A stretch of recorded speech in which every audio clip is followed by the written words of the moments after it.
And welcome back. Looking for some ideas for dinner tonight? Phillips Seafood and Steak, they've got you covered. Chef Donald Manning joining us now to show us how to make their steak and cake.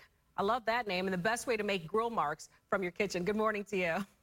Good morning. How are you today? I am doing great. Wishing I was actually there with you in the kitchen because I'm sure you're about to cook up a feast right now. So what are we making first? Yeah.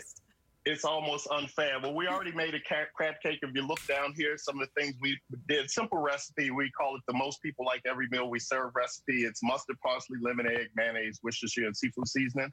We added a little cracker meal, and we used Ritz crackers in this case. Here we made some crab cakes with jumbo lump and lump, as you can see pictured here.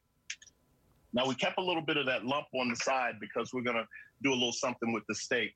Ooh. Featured here, and for that recipe, you can go here to our website, www.phillipsseafood.com. Look at you, got it all covered. I love that. Oh, good. At our restaurant in D.C., what we're doing, we're actually selling steaks. You can come and pick them up and cook them on your own grill, or we can cook them for you. We're featuring 3 beautiful steaks. A filet, which is the tenderest muscle in the steak, is going to be your most tender steak. New York strip's going to be a little more, it's going to have a little more of the marbling. It's going to have a little more flavor, but a little firmer.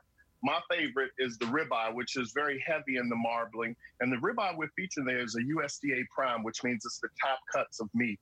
Now, what we're going to do, we're going to show you how we do the filet. We're going to take this filet. Okay. We're going to put a little bit of olive oil on it. We'll rub it down real good. Okay. And then we're going to go over here. We have a little bit of Montreal seasoning, steak seasoning. All right. And then our little salt, pepper trough.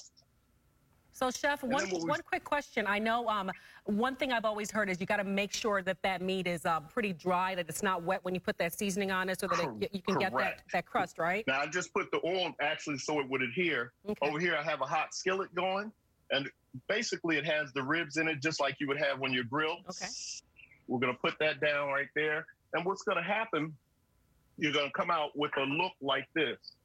Now, the key to getting the stripes is laying it on the grill as you see diagonally.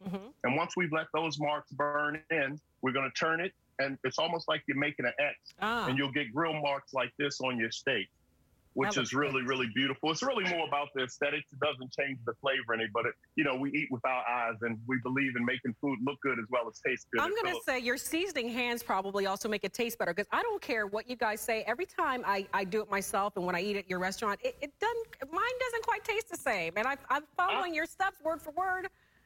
I feel the same way when I visit restaurants. Like, I just can't get it that way at home, but then people feel like we get it right. So it's a win-win either way. It's a win-win either way. What we would do after we finish that off, we would actually take this and put it in the oven, let it finish off in a hot oven.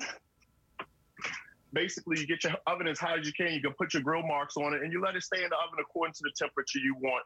Most people can kind of touch and feel when it's where they want. Right. I like my steaks medium. So, Chef, we've got on the grill a little later. Okay, we've got 30 seconds. So with that lump crab, what are you going to do with it? And then give us the website one more time. Very good. So what we have here, we have on the side, this is a little bit of compound butter. Compound butter is just basically you let butter soften the room temperature and you add ingredients. I added garlic and fresh herbs from my garden. What you're going to do is basically take that compound butter, bring it to temperature. You're going to bring your steak out. We're going to put the steak here. We're going to take the compound butter. We're going to add the crab meat to it. All right, while you're doing that, we're really out of time now, but it's phillipsseafood.com. Chef, you have titillated our taste buds. We can't wait to try the good eats, especially when we get back in the restaurant. But we thank you for your time this morning. That looks amazing. Thanks for dishing up deliciousness this Sunday morning. You're very welcome. phillipsseafood.com is the website.